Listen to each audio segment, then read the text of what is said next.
better. So. Yeah, I can imagine. But his opponent is the man, the legend, the Dardonator, the one who beat the Wizrobe, and that is not a good start for Fout. Fout an L, gives him a big glare. Wait, so you play both of these characters, right? Yes, I love this matchup from both sides. Okay, speak to me. I know nothing about this matchup. So the classic narrative is, oh my god, Marth has control for like 5 minutes, and then Peach gets one opening and you die. And although Marth, in theory, has this amazing presence and control over Peach, Peach really, in practice, does pretty well against Marth. It's kind of underrated. Oh yeah, I think she has kind of a good punish game. Like if you can, like get those dash attacks out. The punish game and the uppers are really strong on Marth. And then you have I think a pretty decent edge guard game, and then there's the added benefit of the turnips. Yeah, the turnips are amazing. Which, from what I've heard, Marth Mainz describe it, the matchup pretty much turns from like a 70-30 for Marth to a 90-10 for Peach if she holds a turnip. Yeah, Marth is so weak against the projectiles because he's got an awful throw animation. Yeah. So catching them is not really recommended. But he can fair them. Yes, but then they just still stay there and they're still active. And they can probably just like throw one, wait for them to fair it, and then dash attack through the fair. So the one thing you don't want to do against turnips with Marth is, first off, you don't want to let Peach pull turnips at all. But if you're off stage like that, recovering, you can't really help it. She's going to pull one. And second step is, if you already fail to prevent Peach from pulling a turnip, then you don't want to shield the turnips. Because Peach can go ham on Marth's shield. Yeah. Yeah, because obviously like he has the... Like his feet point out at the bottom of the shield, and also the head. Yeah, you can actually with Falcon, if you instant knee on a like Pokemon, slightly weird shield. No, like anywhere. Oh. If he stands in front of you and you're Falcon, you can instant knee and shield poke his head. That's so ridiculous. You can do the same with Falco too. Okay, wow. But now Dart. Also, what I like is what he did there is that Nair at low percent is an amazing combo move. It's kind of like Nair it's kind of like, I would put it this way, the up air for Falcon, where, if I understand correctly, the up air is supposed to keep it more horizontal, whereas the Nair always gives you like a bit more vertical at the early percents. Yeah, I guess, I mean, it always depends on DI. Yeah, of course. In the end, both moves have very similar properties as in regards to DI. Because like if they DI in, they're going to land slightly higher, and if they DI out, they're going to land slightly lower. But I think the difference is bigger, and like the tilt is more upwards for the up air, and more downwards for the Nair. Okay. But the Nair is really good at low percents for extending combos with Peach, with Marth against Peach. Ooh, nice power shield. Dart's been always going for those. So let's see what he can do. Yeah, here. he seems like a goofy player too. Like if he knows he's gonna win, he's gonna try taunting and like not in the way that he like actually physically taunts, but like he just does stupid stuff. He just styles on like that. He's spot dodge, reverse, up B. All right.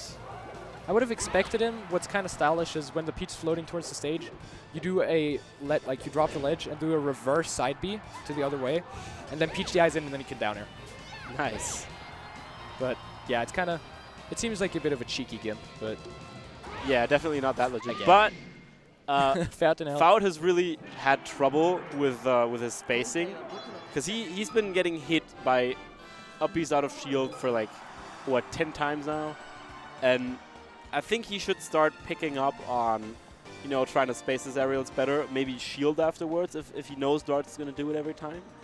Then also try to find because there are actually some interesting tight timings where you can actually safely pull turnips against Marth, which is really underrated. And finding those turnips is like really important. Yeah, for sure.